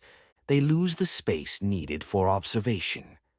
But the calm commander lives with space inside their mind. They recognize emotional signals before they escalate. They feel the shift in their breathing. They sense the tension in their jaw. They notice the rise of heat in their chest. They catch the emotion early enough to guide it. Our awareness makes you proactive instead of reactive. The second element is authority. Authority is the belief and the practice that you have the right and the ability to control your emotional reactions. Without this belief, self-control feels impossible. Many people give their emotional authority away. They allow circumstances, people, frustrations, and habits to determine their responses. They say things like, "They made me angry. I couldn't help it. That situation forced me to react. This is just how I am." These sentences weaken your inner authority. They convince your mind that you are powerless. But authority returns when you reclaim responsibility. When you say, "I felt triggered, but the reaction was my choice. I can respond differently next time. I can guide my emotion instead of being guided by it. I own my reactions." Authority is not about perfection. It is about ownership. The calm commander owns every emotional decision, even the imperfect ones. This ownership strengthens identity. It rewires the mind to trust itself. It builds the inner confidence needed to respond intentionally. The third element is action. Calm command is not passive. It is not silence born from fear. It is the ability to act with clarity. It is the ability to speak with precision. It is the ability to intervene when necessary, set boundaries when needed, and express yourself without emotional instability. Action rooted in calmness is more powerful than action rooted in anger. Calm action is strategic. Calm action is grounded. Calm action shifts outcomes without causing destruction. When you act from calm authority, your presence becomes influential. People listen differently. People respond differently. People feel your strength, not your intensity. This is what command feels like. You do not raise your voice. Your voice rises naturally through clarity. Becoming the calm commander also requires mastering the internal environment of your mind. You must learn to organize your thoughts, regulate your breath, and ground your body. Each of these is a form of internal leadership. Your breath becomes your anchor. Your awareness becomes your compass. Your perspective becomes your shield. Your boundaries become your armor. Your discipline becomes your structure. Together, these tools create an internal world that is difficult to disturb. Another key aspect of calm command is emotional neutrality. Emotional neutrality does not mean indifference. It means responding from center, without exaggeration, assumption, or distortion. It means addressing the situation as it is, not as your emotional history interprets it. The calm commander sees clearly because they interpret reality without emotional bias. They understand that the mind often adds unnecessary meaning. This disrespect was intentional. They're trying to challenge me. They meant to hurt me. This conversation is personal. But the calm commander pauses before believing the first interpretation. They give themselves time to verify the truth. They allow space for logic. They do not assume threat where there is only misunderstanding. This prevents unnecessary anger and allows for wiser choices. Calm command also requires emotional humility. This humility is not weakness, it is wisdom. It is the ability to say, I may be misunderstanding this, or there's more going on here than I can see. This humility gives you the clarity to choose proportionate responses instead of emotional overreactions. Another hallmark of calm command is the ability to influence others without force. When you are calm, people feel safer speaking to you. They open up. They express more honestly. They listen more willingly. Your calmness becomes a stabilizing force. You become the emotional center of the room. This influence grows because calmness signals strength. Anger signals instability. The calm commander earns respect not through intensity, but through consistency. Inner command also involves emotional endurance, the ability to remain grounded in emotionally charged situations. It is the ability to stay patient when someone else is losing control. It is the ability to hold discomfort without collapsing. It is the ability to breathe during the emotional peak instead of reacting from it. This endurance comes from practice. Every moment you choose calmness over chaos strengthens your tolerance. Emotional endurance grows the same way physical endurance grows, through repetition and intentional challenge. The calm commander is not free from emotion. They simply do not follow every emotion. They choose which emotions deserve attention, which deserve action, and which deserve silence. This selective attention is emotional leadership.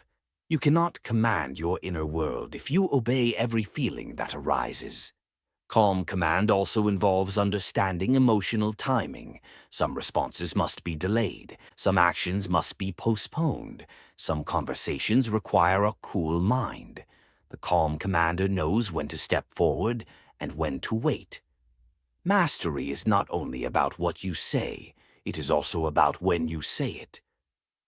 Another key part of inner command is the ability to walk away, not from responsibility or from growth, but from unnecessary conflict, draining situations, and emotional traps. Walking away is not escape, it is strategic preservation. The calm commander does not waste energy where influence is impossible. They do not argue with irrationality. They do not engage with manipulation. They do not fuel emotional fire. They protect their peace by choosing their battles carefully. And yet, they do not avoid necessary confrontation. They simply approach it with clarity, stability, and intention. Finally, becoming the calm commander requires embracing a new identity.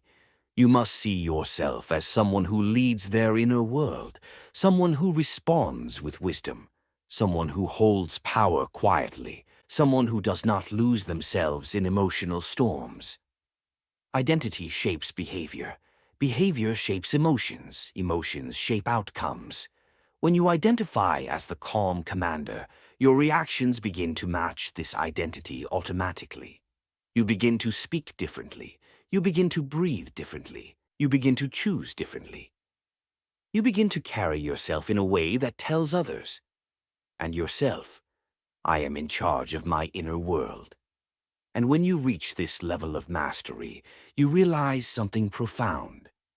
Mastery is not control over others, it's command over yourself. Outro final reflection. Now we arrive at the end of this journey, a journey that began with understanding anger as an emotion that can steal your power, and ends with you becoming someone who can hold that power quietly, steadily, and confidently. As you reflect on everything you've learned, one truth stands out above all others. Emotional mastery is not a single moment of change. It is a lifelong practice of awareness and intention. You have learned that anger is not your enemy. Anger is information. Anger is a message. Anger is a signal that something inside you needs attention, whether it's a boundary, a wound, an unmet need, or a misalignment. When you understand the message beneath the emotion, anger transforms from a force of destruction into a force of clarity. This entire audiobook has been guiding you toward the version of yourself who does not lose their power when emotions rise, the version of yourself who does not get pulled into impulsive reactions or temporary chaos, the version of yourself who can feel deeply without being controlled deeply. You now understand the cost of emotional chaos. You have learned how quickly anger can shrink your perspective, shape your decisions, and influence your identity. But you have also learned that awareness is the first act of control, that noticing the shift inside you gives you the ability to direct what happens next. You've learned the difference between feeling an emotion and following it. The fire inside you may rise, but you are no longer obligated to walk into every flame. You've learned to pause, to breathe, to create the space needed for wisdom to enter before reaction takes over. You now understand the power of detachment, not as distance or coldness, but as perspective. Detachment allows you to care without collapsing, to stay involved without being consumed, and to see clearly even when the moment is emotionally intense. You've seen how discipline becomes your emotional armor. When your life has structure, your emotions have stability. When your habits are consistent, your reactions become predictable. When your environment is ordered, your mind becomes calm. You've explored the biology of calm and discovered that calmness is not a personality trait. It is a physiological state that can be trained. Your breath, your body, your nervous system, your energy, every part of you participates in emotional control. You've learned that inner strength grows through repetition, that every moment you choose calm over chaos, awareness over impulse, clarity over heat. You train your emotional muscles. Strength is built quietly, through consistent choices, not dramatic moments. You've rewritten the inner voice that once fueled anger. You now know that your internal dialogue shapes your emotional reality. When your inner voice becomes balanced, firm, and intelligent, your reactions follow the same path. You've learned the power of strategic silence and patience. You now understand that silence is not retreat. It is strategy. That patience is not waiting without emotion. It is waiting without losing yourself. You've learned that protecting your energy is essential for emotional stability. When your energy is scattered, your emotions become unpredictable. But when your energy is guarded, your peace becomes easier to maintain. You've built boundaries, the silent language of self-respect. You now know that boundaries don't push people away. They protect your peace. They prevent resentment. They stop anger before it even begins. You've embraced emotional maturity, the strength that grows over time. You've learned that maturity is not the end of emotion, but the mastery of it.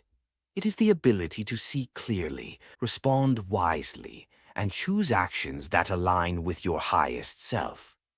And finally, you've stepped into the identity of the calm commander, the person who leads their inner world with clarity, awareness, and authority. The person who no longer fears anger but understands it. The person who no longer reacts impulsively but responds intentionally. The person who holds power quietly. As you leave this audiobook, remember, emotional control is not a destination. It is a daily practice. Calmness is not a gift. It is a discipline. Strength is not loud. It is steady. Mastery is not suppressing emotion. It is commanding it. Wow. Carry these lessons with you. Practice them in small moments. Apply them in difficult ones. Let your calmness speak louder than your anger. Let your wisdom guide your reactions. Let your power come from stability, not intensity. and as you continue your growth. If this audiobook helps you grow, subscribe to Evoke Audiobooks for new audiobooks every week. Peace isn't passive, it's power restrained.